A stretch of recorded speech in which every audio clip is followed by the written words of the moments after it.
आएंगे। जोमैटो का आईपीओ आज खुल रहा है, सबकी नजर है इस पर। सबसे पहले तो बताएं सर, इस आईपीओ, इस कंपनी के बारे में पॉजिटिव्स क्या हैं?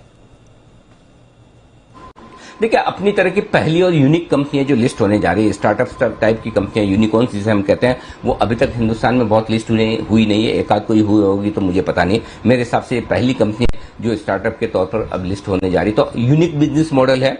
आप सब जानते ही हैं कि किस तरह से आप फोन करके जोमेटो के जरिए किसी भी रेस्टोरेंट से खाना मंगवा सकते हैं और अपनी टेबल बुक कर सकते हैं, पेमेंट कर सकते हैं, ये सारी चीजें हैं। तो अपनी तरह का यूनिक बिजनेस मॉडल है। एसेट्स इनके पास कुछ भी नहीं है। एक बिजनेस करने के लिए प्लेटफॉर्म है जहां कस्टमर्स और रेस्टोरेंट ओनर्स साथ में आते हैं, क्लाउड किचन वाले साथ में आते हैं और एक दूसरे के साथ बिजनेस करते हैं और उसका फायदा कंपनी को मिलता है। तो यूनिक बिजनेस मॉडल बाजार को हमेशा से पसंद आए। देखिए, ये बहुत मैं बड़ी और काम की बात कर रहा हूं। यूनिक बिजनेस मॉडल बाजार को हमेशा से पसंद आते हैं और उसकी एक प्रीमियम बाजार हमेशा देता है। जैसा कि जुबिलेंट फूड के वक्त आपने देखा या इन्फो एज के वक्त देखा। अपनी तरह के जो बिजनेसेस हैं जो ज्यादा नहीं है वो पसंद आते हैं। पहली चीज अच्छी है। दूसरा, ग्रोथ पोटेंशियल जबरदस्त है इस कंपनी में।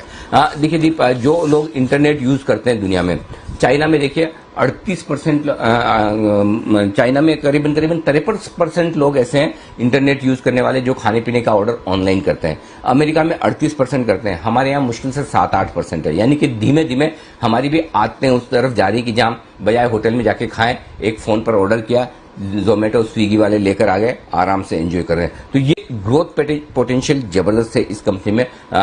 एक और बात जो इंटरेस्टिंग है वो ये है कि कैश रिच कंपनी है। ऑलरेडी कंपनी के पास लगभग 3031 करोड़ का कैश और लिक्विड इन्वेस्टमेंट्स हैं। इसके अलावा 9000 करोड़ रुपए और आईपीओ से आएंगे, यानी कि टोटल 12000 करोड़ का कैश कंपनी के पास हो जाएगा। 20% मार्केट कैप, पर शेयर 15 रुपए कैश हो जाएगा। तो अच्छा कैश है जिसका फायदा कंपनी को मिलेगा एक्विजिशन के लिहाज से, अगर वो करना चाहे, कोई इनऑर्गेनिक ग्रोथ करना चाहे या फिर अपने एक्सपांशन में इस पैसे को यूज करने के लिए वो काम में लेंगे। तो ये सारी पॉजिटिव चीजें जो दीप इस कंपनी में मुझे नजर आती है। और एक ब्रांड है, नाम है जोमेटो का, वो तो आप और हम सब जानते ही हैं। बिल्कुल सर, तो ब्रांड है, इजीली आइडेंटिफाइबल है और पहली ऐसी कंपनी है जो लिस्ट होने जा रही है। तो ये तो रहे पॉजिटिव्स, बट कुछ नेगेटिव्स भी हैं सर इसके बारे में जो सामने आते हैं? कुछ नहीं, बहुत सारे हैं दी। जितने पॉजिटिव है उनका मुकाबला करने के लिए नेगेटिव भी बराबर उतने ही है। सबसे ज्यादा तो कंपटीशन वाली बात है। कंपटीशन बड़ा जबरदस्त है। अभी तक लोगों को लगता है स्विगी से ही कंपटीशन है, लेकिन असली कंपटीशन जो आ रहा है वो अमेजोन से आ रहा है। और देखिए, अमेजोन जिस फील्ड में उतरता है वहां हिला देता है एकदम। तो आप देखिए, अभी उन्होंने बेंगलोर से शुरुआत की है। बेंगलोर में उनकी शुरुआत जो है करीबन 62 पिन कोड्स ऐसे हैं जहां पर वो फूड डिलीवरी शुरू कर चुके हैं। अच्छा, ऑनलाइन ग्रोसरी में तो जोमेटो के साथ साथ अमेजोन भी ऑलरेडी आ ही चुका है, वहां तो कंपटीशन है ही। अभी ऑलरेडी बेंगलोर में इन्होंने जस्ट शुरू किया है ट्रायल बेसिस पे। 2,500 से ज्यादा रेस्टोरेंट, क्लाउड किचन वगैरह अमेजोन के पास आ चुकी है। अच्छा, स्विगी से तो है ही है। तो कंपटीशन में 3 बड़े प्लेयर हो जाएंगे। 2 तो ही है, स्विगी और जोमेटो, और अमेजोन आ गया तो अमेजोन भारी भरकम है, हाथी है। तो उससे लड़ना आसान काम नहीं। मैं ये नहीं कह रहा कि नहीं लड़ पाएंगे, लड़ेंगे। इनकी भी अपनी स्ट्रेटेजी है, पुराना मॉडल है तो उसका फायदा मिलेगा, लेकिन कंपटीशन बड़ा तगड़ा मिलने वाला है। दूसरा ये कि जो कंपनी की लॉसेस कम हुए हैं इस बार, पहली चीज तो ये, हाँ, एक और बड़ा नेगेटिव है कि अभी तक कंपनी मुनाफे में आई नहीं है, वो मैं विस्तार से आगे बात करूंगा। लेकिन जो लॉस कम हुए वो सिर्फ एक वजह से कम हुए कि इन्होंने एड एक्सपेंसेस अपने वो बहुत घटाए। पिछले साल 1338 करोड़ खर्च किए थे ये विज्ञापनों पे, इस साल खाली 527 करोड़ खर्च किए, तो वहीं से पैसा बचा है। लेकिन वही बात है कि इस कंपटीशन वाले जमाने में आप कब तक एड एक्सपेंसेस नीचे रखेंगे। रख पाए तो अच्छी बात है, ये मैनेजमेंट बताएगा तो समझ में आएगा। तीसरी बात यह कि जो कंपटीशन है वो तो जबरदस्त है ही, लेकिन इसके अलावा 3 से 4 साल लग सकते हैं इसको पूरी तरह से प्रॉफिटेबल होने में। जो हमारी कैलकुलेशन है, हो सकता है हमारी कैलकुलेशन थोड़ी कंजर्वेटिव, हमने तो एग्रेसिव लेकर ही लिया, ये तो मैनेजमेंट ही समझा पाएगा अगर बात करेगा तो, कि क्या वाकई में हमारे हिसाब से वित्त वर्ष 2025-26 के आसपास जाकर कंपनी मुनाफा करेगी। तो यानी कि अगले 3 साल कंपनी मुनाफा कर पाए, इसकी संभावनाएं कम है। नहीं है ऐसा नहीं बोल रहा हूं, संभावनाएं कम है, और कर ले तो बहुत अच्छी बात है। तो मुनाफा बनने में वक्त लगेगा। तो एक चीज आपको यह समझनी है कि आपको एक लॉस मेकिंग कंपनी में पैसा लगाना है, यह ध्यान में रखना जरूरी है।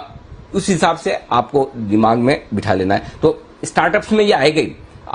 सिर्फ अगर प्रॉफिट कर रही है तो आप अंदाजा लगाएं कि किस तरह का वैल्यूएशन हो सकता है, कितने पी मल्टीपल्स हो सकते हैं। लेकिन लॉस मेकिंग कंपनी है और हमें लगता है जोमेटो को प्रॉफिट में आने में 3-1 साल लग सकते हैं। 2 साल तो कहीं नहीं गए, मिनिमम 2 साल तो लगने ही। 3 से 4 साल में भी अगर कंपनी प्रॉफिटेबल हो जाती है तो ये कंपनी के लिए अचीवमेंट होगा। जी दी। ओके, तो ये एक बड़ा नेगेटिव है, लॉस मेकिंग है और कंपटीशन भी बढ़ रहा है यहाँ पर। तो सर पॉजिटिव्स और नेगेटिव्स देखें तो आईपीओ के लिए अपनी राय दें सर, क्या करना चाहिए, पैसे लगाएं या नहीं इसमें? दीप, इसमें है ना मामला दिल और दिमाग वाला है ना। अगर आप दिल की सुनेंगे तो लगेगा अरे जोमेटो बड़ा नाम है, इंटरेस्टिंग है, बढ़िया बिजनेस मॉडल है, अपनी तरह का यूनिक है, इस तरह के स्टॉक्स हमेशा बाजार को पसंद आए, लगाना चाहिए पैसा।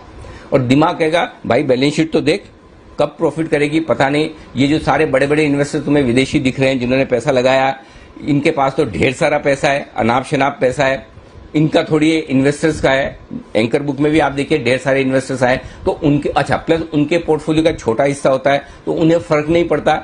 एक आध कंपनी में पैसा नहीं भी बना बहुत ज्यादा तो भी चलता है, और बन गया तो लॉटरी लग जाएगी। तो वो दिमाग से आप जाएंगे ना, ये 3 साल बाद प्रॉफिटेबल होगी तो क्या लगाना चाहिए, 2 साल बाद प्रॉफिटेबल होगी तो लगाना चाहिए, तो दिमाग का इस्तेमाल करेंगे तो लगा नहीं पाएंगे। तो इस दिल और दिमाग की कश्मकश में मेरी राय यह है दीप कि जो इन्वेस्टर्स रिस्क लेने की ताकत रखते हैं, लॉन्ग टर्म का विजन रखते हैं, वो छोटा एक इन्वेस्टमेंट कर सकते हैं। अपनी तरह का यूनिक इन्वेस्टमेंट है, करने में हर्ज नहीं है। लेकिन आप अनाप शनाप रिटर्न की उम्मीद कर रहे हैं, देखिए वैल्यूएशन सस्टेन नहीं है इस तरह के आईपीओ के। जो मैंने, चूंकि प्रॉफिट तो है नहीं, आपको बाकी पैरामीटर पर इसको कैलकुलेट करना है। जो भी नए जमाने के अलग तरह के इंटरनेट बेस्ड बिजनेस है या ई कॉमर्स बिजनेस है, उसके मुकाबले में देखेंगे तो सस्ता नहीं है। पहला, इंटरनेशनली भी हमने जो प्लेयर्स हैं जहां पर ऑनलाइन फूड डिलीवरी होती है, उनको हमने कंपेयर करके देखा है, उसके मुकाबले में भी जोमेटो सस्ता नहीं है। तो ऐसे में अगर आप ये सोचते हैं कि जोमेटो का जितना बड़ा नाम है उतने ही बड़े लिस्टिंग गेन मिल जाएंगे, तो आपको मायूसी होगी। बड़ा लिस्टिंग गेन नहीं मिल सकता।